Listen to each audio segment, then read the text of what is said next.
Sempre ora que botin um projeto que está trazendo uma solução, esse é algo que botin que recebi com manhabri.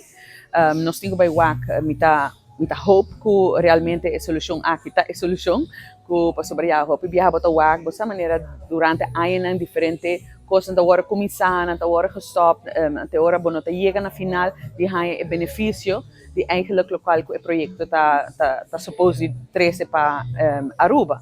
E mita hope que essa aqui também tá uma diferença e que realmente nós podemos solucionar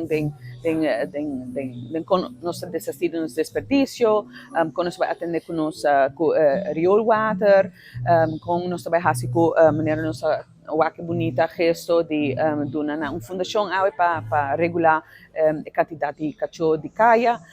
Dus mita water não somente tem conteúdo de trabalho na core business, mas também tem outro aspecto de social responsibility também para Aruba. Contento de mirar que o projeto que agora finalizar, Aruba Wastewater Sustainable Solutions AWSS estava trabalhando de pensar que acaba de bastante tempo. Me estou contento por fim ela queda clara, lamentavelmente com retraso e botar tende reto na grande que tem para o meio ambiente, para o bairro.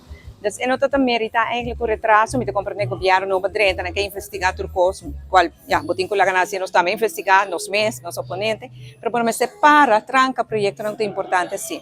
Pero a ver por fim essa aqui está sendo leu, vai vir mais unidade móvel também, segundo o plano que me te acorda, para por sostener o processamento de medical waste e outro tipo de desperdício também. Então me está contento a ver que está assim leu por fim, mas me te avisa e ojalá que essa aqui traga alívio que nós estamos buscando para o bairro, pero também para o meio ambiente de Aruba. Awe nós estamos AWSS, bem com incinerator a trobe de boa qualidade, nós estamos na explica-nos que usa energia, ou combustível mais limpo que o LPG, que é algo de upload também, e nós estamos também com o sistema, um sistema hopi, como dizer, ventajoso para uso de combustível.